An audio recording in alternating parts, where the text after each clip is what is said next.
Apa kabar anak-anak sekalian? Semoga kalian selalu dalam keadaan baik dan sehat walafiat. Jumpa lagi dengan Bu Husna dalam pembelajaran IPS kelas 7. Untuk pembelajaran di semester 2 ini akan kita awali dengan materi tentang kelangkaan dan kebutuhan manusia. Siswa diharapkan dapat menganalisis kelangkaan dan kebutuhan manusia. Kita temui dalam definisi ilmu ekonomi yang berbunyi, ilmu ekonomi adalah ilmu yang mempelajari bagaimana cara manusia memenuhi kebutuhannya. Kelangkaan muncul karena adanya kebutuhan dan keinginan manusia yang sangat banyak atau tidak terbatas, sementara alat pemenuh atau pemuas kebutuhannya terbatas.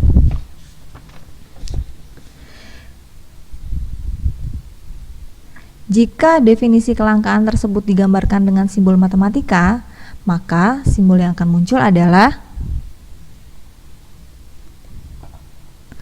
lebih dari, atau dapat diterjemahkan dengan kalimat jika kebutuhan lebih dari atau lebih besar dari alat pemuas kebutuhannya atau alat pemenuh kebutuhannya, maka akan timbullah kelangkaan. Apa saja alat pemuas kebutuhan atau pemenuh kebutuhan?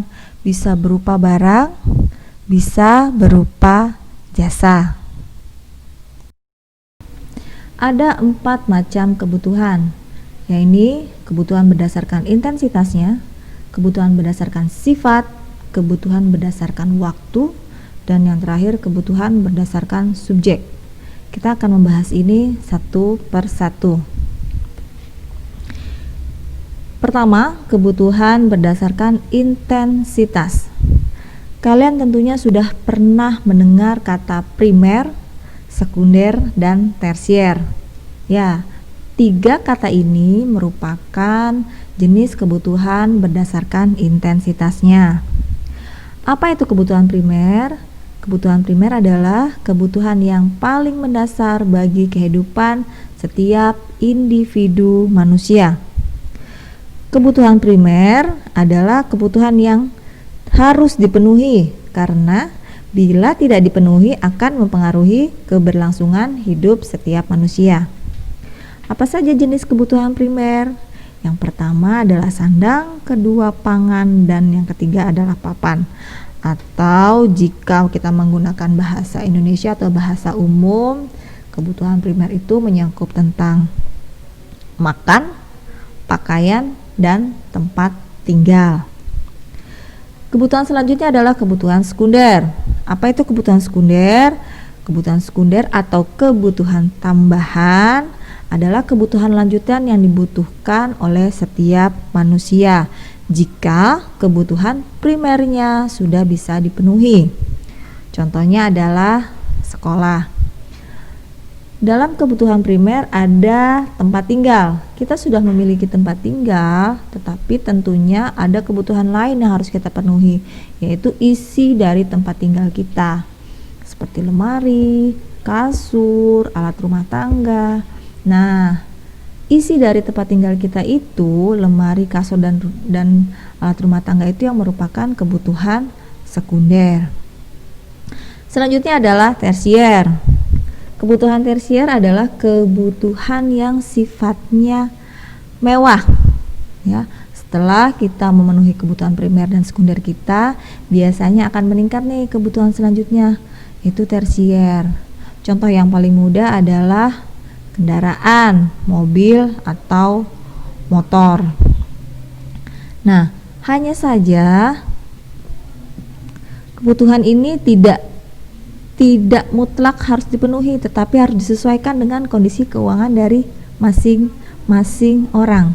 Nah, pada saat ini untuk menentukan mana barang mewah dan mana yang bukan tergantung dari tingkat kekayaan yang dimiliki oleh masing-masing orang. Jadi kita tidak bisa memukul rata bahwa buat kita adalah mobil merupakan barang mewah, tapi belum tentu untuk orang yang memiliki uang berlebih, mobil menjadi barang mewah.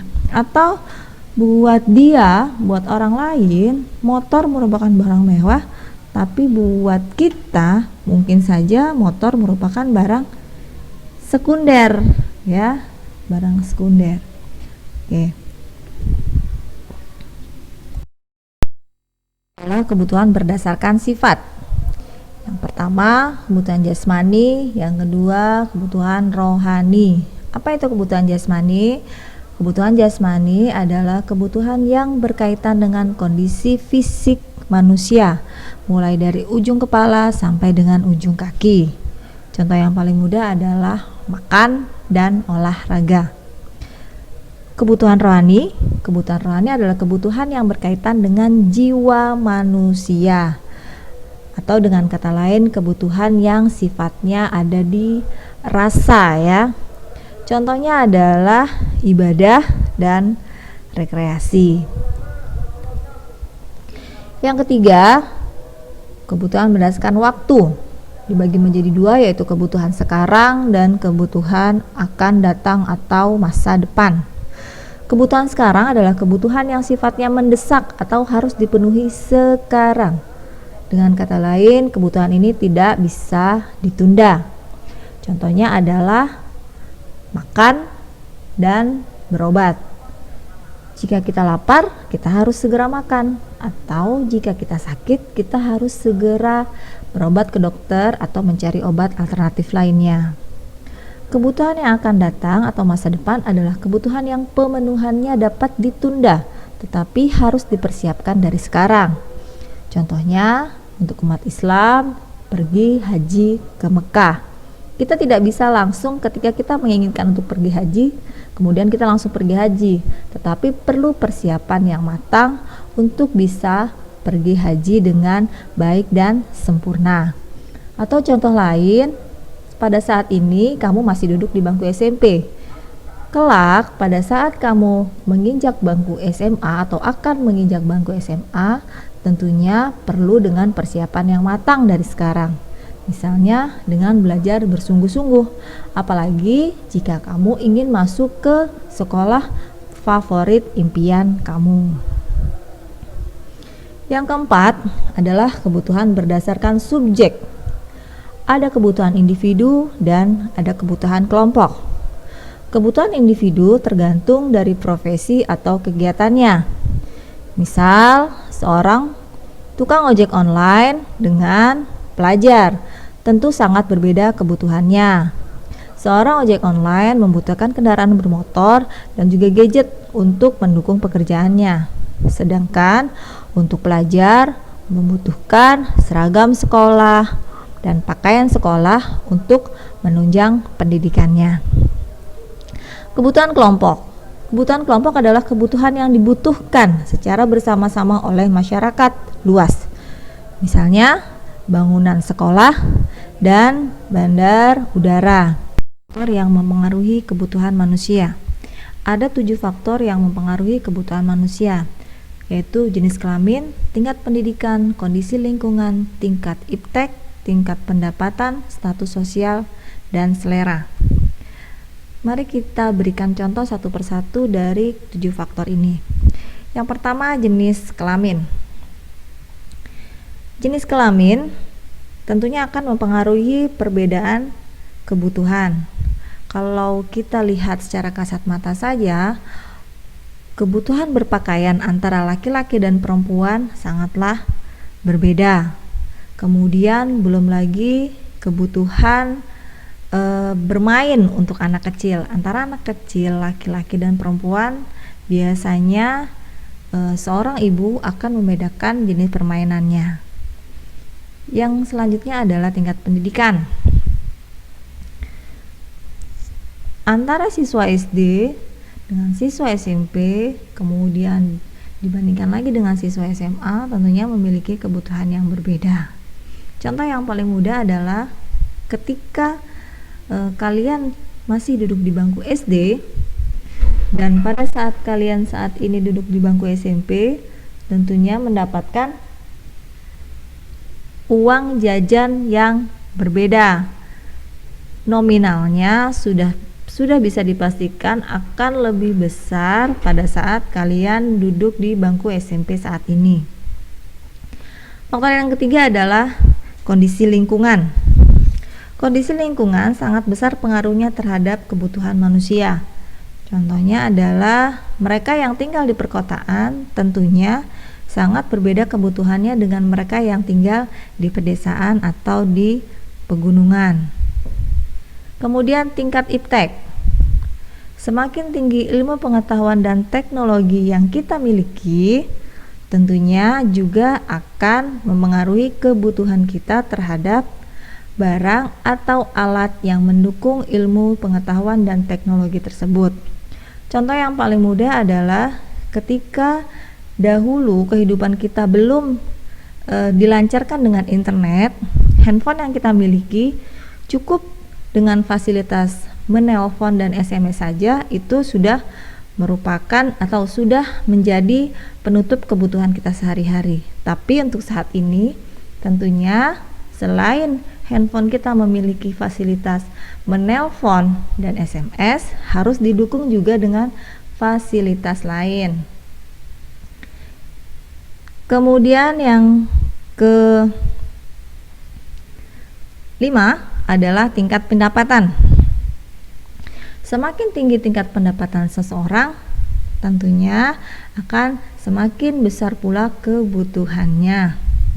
Contoh yang paling mudah adalah ketika kalian mendapatkan uang yang sedikit berlebih pada saat hari raya. Jika dibandingkan dengan uang jajan kalian sehari-hari, tentunya akan lebih banyak pada saat kalian menerima uang di hari raya. Apa yang kalian rasakan pada saat memperoleh uang lebih di hari raya? Tentunya kalian juga ingin membeli atau mendapatkan sesuatu yang lebih dibandingkan dengan hari-hari biasanya. Kemudian faktor yang keenam adalah status sosial. Semakin tinggi kedudukan seseorang di masyarakat, tentunya akan semakin beragam atau semakin bertambah kebutuhannya. Contohnya seorang presiden. Seorang presiden memerlukan pengawalan ketat ketika beliau ingin pergi ke suatu tempat. Sedangkan kita sebagai rakyat biasa tidak memerlukan itu ketika kita ingin pergi ke suatu tempat. Yang terakhir, perbedaan selera. Perbedaan selera ini akan sangat berpengaruh terhadap barang atau jasa yang dibutuhkan. Contoh yang paling mudah adalah untuk kalian yang senang pedas, tentunya membutuhkan cabai yang lebih banyak di porsi makanan kalian. Tapi untuk yang tidak senang pedas, tentunya memerlukan sedikit cabai atau bahkan tidak perlu menggunakan cabai sama sekali dalam kalian mengkonsumsi makanan kalian. Alat pemenuh kebutuhan menurut kelangkaannya atau cara memperolehnya. Ada dua, yaitu barang ekonomis dan barang bebas. Apa itu barang ekonomis? Barang ekonomis adalah semua barang yang keberadaannya terbatas sehingga untuk memperolehnya perlu pengorbanan. Contohnya air minum dan sepatu. Kemudian barang bebas yaitu barang yang jumlahnya banyak sehingga untuk memperolehnya tidak perlu pengorbanan. Contohnya adalah sinar matahari dan udara. Kemudian alat pemenuhan kebutuhan menurut hubungannya dengan barang lain. Ada barang substitusi dan ada barang komplementer. Barang substitusi adalah barang yang dalam penggunaannya saling dapat menggantikan. Contohnya, ketika tidak ada nasi, kita bisa menggantinya dengan singkong. Atau contoh lain, ketika tidak ada gula pasir, kita bisa menggantinya dengan gula merah. Kemudian barang komplementer adalah barang yang penggunaannya dapat saling melengkapi. Misalnya motor baru bisa akan digunakan, baru bisa kita jalankan bila ada bensinnya. atau bisa juga dengan kompor. Kompor tidak bisa kita gunakan bila tidak ada apinya atau tidak ada gasnya. Yang selanjutnya adalah alat pemenuhan kebutuhan menurut tujuan penggunaannya. Ada barang produksi dan ada barang konsumsi. Barang produksi adalah barang yang tidak dapat langsung memenuhi kebutuhan manusia, tetapi harus melalui proses. Contohnya lahan, pertanian, dan juga mesin produksi. Kemudian untuk barang konsumsi adalah barang yang dapat digunakan secara langsung untuk memenuhi kebutuhan manusia. Misalnya alat tulis, mobil, handphone, dan lain-lain. Yang terakhir, alat pemenuhan kebutuhan menurut tujuan penggunaannya. Ada 3, berurut mulai dari barang mentah, barang setengah jadi, dan barang jadi. Contohnya, untuk barang mentah berupa benang. Kemudian barang setengah jadinya bisa berupa kain maksudnya. Barang jadinya apa? Bisa berupa pakaian. Baiklah anak-anak, demikian untuk pembelajaran kita kali ini tentang kelangkaan dan kebutuhan manusia. Semoga bermanfaat untuk kalian semuanya dan bisa dipelajari dengan baik. Marilah sama-sama kita tutup pembelajaran kita hari ini dengan membaca hamdalah. Alhamdulillahirabbil alamin. Tetap jaga kesehatan ya.